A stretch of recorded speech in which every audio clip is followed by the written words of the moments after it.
জানিয়ে দিব সর্বশেষ আপডেট বাংলা সংবাদ। শুরুতেই থাকছে শিরোনাম। প্রথমেই জানিয়ে দিব মোদির চিন্তা বাড়িয়ে দিয়েছেন চন্দ্রবাবু, শিন্ডে, অজিত পাওয়ার। সর্বশেষ জানিয়ে দিব যুদ্ধবিরতির প্রস্তাবে রাজি হামাস, যা আছে এই প্রস্তাবে। এতক্ষণ শুনছিলেন সংবাদ শিরোনাম, এখন থাকছে বিস্তারিত। স্থায়ীভাবে ফিলিস্তিনের গাজায় যুদ্ধ বন্ধের লক্ষ্যে জাতিসংঘের নিরাপত্তা পরিষদে পাশ হওয়া প্রস্তাবে রাজি হয়েছে হামাস। ফিলিস্তিনের স্বাধীনতাকামী এই সংগঠনটি আজ মঙ্গলবার এক বিবৃতিতে বলেছে, প্রস্তাবটি বাস্তবায়নে মধ্যস্থকারীদের সহায়তা করতে সম্মত তারা। হামাসের বিবৃতিতে বলা হয়, নিরাপত্তা পরিষদের প্রস্তাবে যে বিষয়গুলো অন্তর্ভুক্ত করা হয়েছে সেগুলোকে স্বাগত জানায় হামাস। ওই প্রস্তাবে গাজায় স্থায়ী যুদ্ধবিরতি, উপত্যকা থেকে ইসরায়েলি সেনাদের পুরোপুরি সরিয়ে নেওয়া, বন্দি বিনিময়, গাজা পুনর্গঠন, বাস্তুচ্যুত ফিলিস্তিনিদের নিজের এলাকায় ফিরিয়ে আনা এবং প্রয়োজনীয় ত্রাণ সরবরাহের কথা বলা হয়েছে। যুক্তরাষ্ট্রের প্রেসিডেন্ট জো বাইডেনের পক্ষ থেকেও গত 31শে মে নিরাপত্তা পরিষদে যুদ্ধবিরতির ওই প্রস্তাব উত্থাপন করা হয়েছিল। ওই প্রস্তাবের ওপর গতকাল সোমবার ভোটাভুটি হয়। প্রস্তাবের পক্ষে ভোট দেয় পরিষদের 15 সদস্য দেশের মধ্যে 14টি দেশ। ভোটদানে বিরত ছিল শুধু রাশিয়া। জাতিসংঘে দেশটির রাষ্ট্রদূত ভাসিলি নেবেনজিয়া বলেন, প্রস্তাবটিতে অস্পষ্ট কিছু বিষয় রয়েছে। গাজায় 8 মাসের বেশি সময় ধরে চলা ইসরায়েলের হামলায় এখনো পর্যন্ত 37,164 জন নিহত হয়েছেন। তাদের বেশিরভাগই নারী ও শিশু। আহত প্রায় 85,000। ইসরায়েলের নৃশংসতা বন্ধে এর আগেও কয়েকবার নিরাপত্তা পরিষদে যুদ্ধবিরতির প্রস্তাব আনা হয়েছিল। তবে দেশটির ঘনিষ্ঠ মিত্র যুক্তরাষ্ট্রের ভোটের ক্ষমতা প্রয়োগ করায় তা আলোর মুখ দেখেনি। এরই মধ্যে গত মাসে গাজায় রাফা এলাকায় ইসরায়েলের স্থল অভিযানের শুরুর পর থেকে যুদ্ধবিরতি ও জিম্মি মুক্তির বিষয়ে তৎপর হয়ে উঠেছে বাইডেন। সোমবার নিরাপত্তা পরিষদে ভোটাভুটির পর জাতিসংঘে মার্কিন রাষ্ট্রদূত লিন্ডা থমাস গ্রিনফিল্ড বলেছেন, আজ যুক্তরাষ্ট্র শান্তির পক্ষে ভোট দিয়েছে। ইসরায়েল এরই মধ্যে প্রস্তাবে সায় দিয়েছে। হামাসও একই পথে হাঁটলে এখনই যুদ্ধ বন্ধ হবে। প্রস্তাবে ইসরায়েলের সায় আছে, এই কথা জাতিসংঘে মার্কিন রাষ্ট্রদূত বললেও এই নিয়ে এখনো খোলাখুলিভাবে কিছু জানায়নি ইসরায়েল সরকার। প্রস্তাব পাশের পর জাতিসংঘে ইসরায়েলের রাষ্ট্রদূত গিলাড এরডান বলেছেন, তার দেশ গাজা নিয়ে এমন কোনো অর্থহীন ও দীর্ঘমেয়াদী আলোচনায় জড়াবে না যেটা হামাস নিজেদের স্বার্থে কাজে লাগাতে পারে। নতুন সরকারের মন্ত্রিসভা গঠনে নিজের কর্তৃত্ব দেখিয়েছেন প্রধানমন্ত্রী নরেন্দ্র মোদী, কিন্তু তিনি পুরোপুরি চিন্তামুক্ত হতে পারছেন না। মহারাষ্ট্রের দুই মিত্র এনসিপির অজিত পাওয়ার ও শিবসেনার একনাথ শিন্ডে মোদীর গলায় কাটা হয়ে খচখচ করছেন। সেই সঙ্গে তার চিন্তা বাড়িয়েছেন অন্ধ্রপ্রদেশের মুখ্যমন্ত্রী টিডিপি নেতা চন্দ্রবাবু নাইডু। লোকসভার স্পিকার পদের দাবি ছাড়তে তিনি এখনো নারাজ। কি করবেন প্রধানমন্ত্রী মোদী? এই প্রশ্নের উত্তর এখনো কারো কাছেই নেই। স্পিকার প্রশ্নের জট খুলতে হবে 7 দিনের মধ্যে। নতুন লোকসভা সদস্যদের শপথ গ্রহণ 18 থেকে 20 জুনের মধ্যে হবে বলে ঠিক হয়েছে। এই সময়ের ভিতরেই ঐক্যমত না হলে সেটা হবে এনডিএ জোটের নতুন সমস্যা।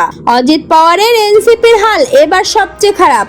মাত্র একটি আসনে জিতে তার দলকে সন্তুষ্ট থাকতে হয়েছে। সেই তুলনায় শিন্ডের অনুগামী সেনাদের হাল মন্দের ভালো। মহারাষ্ট্রের মুখ্যমন্ত্রী একনাথ শিন্ডের দলের কাছে রয়েছেন 7 সংসদ সদস্য। দুই দলকে এক করে স্বাধীন ভারপ্রাপ্ত প্রতিমন্ত্রীর বেশি বরাদ্দ করেনি মোদী। শিন্ডে প্রতিমন্ত্রীর বরাদ্দ গ্রহণ করেছেন নিমরাজি হয়ে। অজিতের সঙ্গে প্রফুল্ল প্যাটেল প্রত্যাখ্যান করেছেন। তিনি বলেছেন, কেন্দ্রে পূর্ণমন্ত্রীর দায়িত্ব পালনের পর কম পদমর্যাদার কিছু গ্রহণ করা তার পক্ষে সম্ভব নয়। শিন্ডে ও পাওয়ার দুই নেতাই জানিয়ে দিয়েছেন যে তারা ভবিষ্যতের অপেক্ষায় থাকবেন। শিন্ডে তো সরাসরি প্রশ্ন তুলেছেন, বিহারের হাম নেতা জিতেন রাম মাঞ্ঝি একটি আসন পেয়ে যদি পূর্ণমন্ত্রী হতে পারে, তাহলে 7টি আসন জিতে তার দল কেন সেই সম্মান পাবে না? মোদীর চিন্তা হওয়ারই কথা, কারণ মহারাষ্ট্রের রাজনীতির আলিনদের খবর, শিন্ডের অনুগামীদের কেউ কেউ উদ্ভব ঠাকুরের সঙ্গে যোগাযোগ করছেন। অজিত পাওয়ার আবার সরাসরি কাকা শারদ পাওয়ারের গুণগান করে বলছেন, এসিপিকে একা হাতে তিনিই গড়ে তুলেছেন। এসব নেতার পাশাপাশি বেসুরও গাইছেন চন্দ্রবাবু নাইডু। তার প্রাথমিক চাহিদা ছিল 3 পূর্ণ ও 1 প্রতিমন্ত্রী। সেই জায়গায় 1 পূর্ণ 1 প্রতিমন্ত্রী নিয়ে তাকে সন্তুষ্ট থাকতে হচ্ছে। পূর্ণমন্ত্রী হিসেবে বেসামরিক পরিবহন মন্ত্রণালয়ের দায়িত্ব পেয়েছেন সর্বকনিষ্ঠ সদস্য, তারই অনুগত কে রামমোহন নাইডু। কিন্তু এত অল্পে চন্দ্রবাবু সন্তুষ্ট হবেন কি? বিশেষ করে তারই দলের প্রয়াত নেতা জিএম বালাযোগী যখন কেন্দ্রের বাজপেয়ী সরকারের আমলে লোকসভার স্পিকার হয়েছেন। চন্দ্রবাবুর হাতে আছে 16 সদস্য, নীতিশ কুমারের কাছে 12 সদস্য। চাপের রাজনীতিতে দুজনেই দর, দুজনের কেউই চান না স্পিকারের পদ বিজেপির পছন্দের কারো হাতে তুলে দিতে। কারণটা স্পষ্ট, স্পিকার হাতে থাকলে দল ত্যাগ বিরোধ আইনের ব্যাখ্যা সরকারের পক্ষে সুবিধাজনক হয়। চন্দ্রবাবু ও নীতিশ কুমার দুজনেই সংখ্যা। সরকার স্থিতিশীল করতে শরিকদের দল ভাঙতে বিজেপি দুবার ভাববে না। রাজ্যে রাজ্যে বারবারই সেই কাজ মোদী সহ জুটি দক্ষতার সঙ্গে করে গেছেন। মহারাষ্ট্রের একাংশের নেতা অজিত পাওয়ার আর শিবসেনা একনাথ শিন্ডে চিন্তা বাড়িয়ে দিয়েছেন মোদীর। লোকসভা নির্বাচনের প্রচারে দুজন এক মঞ্চে। মোদী অবশ্য পাল্টা চাল চেলে রেখেছেন। চন্দ্রবাবুকে জানিয়েছেন যে প্রয়োজনে অন্ধ্রপ্রদেশের বিজেপি সভানেত্রী ডি পুষেন্দ্রেশ্বরীকে তিনি স্পিকার করতে প্রস্তুত। পুরুন্ডেশ্বরী তেলেগু দেশম পার্টির প্রতিষ্ঠাতা এন.টি. রামারাওয়ের মেয়ে, অর্থাৎ সম্পর্কে চন্দ্রবাবুর শালিকা।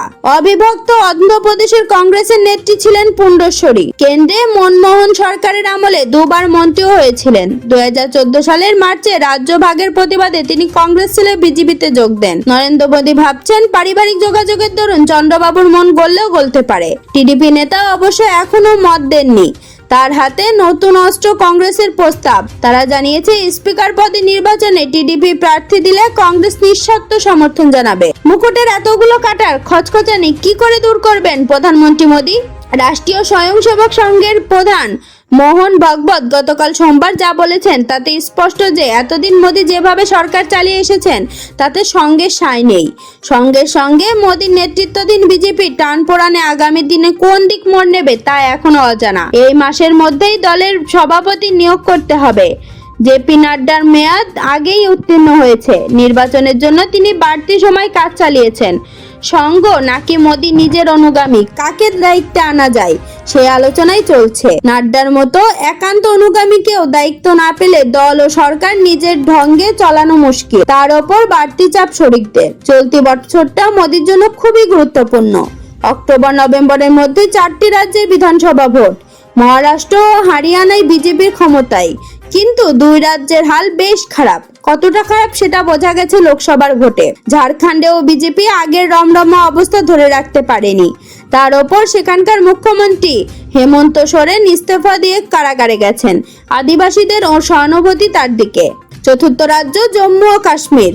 সেপ্টেম্বরের মধ্যে সেখানে ভোট করতে বলেছেন সুপ্রিম কোর্ট। লোকসভা ভোটে কারাবন্দী প্রকৌশলী রশিদের জয় বুঝিয়ে দিয়েছে যে 370 অনুচ্ছেদে প্রত্যাহার নিয়ে উপত্যকার মানুষের মন এখনো ক্ষুব্ধই। 4টি রাজ্যে বিজেপি হারলে মোদীর বলিরেখা গাঢ় হবে। রাজনীতিতেও থাকবে নতুন বাঁক নেওয়ার অপেক্ষায়। মোদী সরকার গড়েছেন ঠিকই, গুরুত্বপূর্ণ দপ্তরেও নিজেদের অনুগামী রেখেছেন যাতে সরকারের ধারাবাহিকতা বজায় থাকে।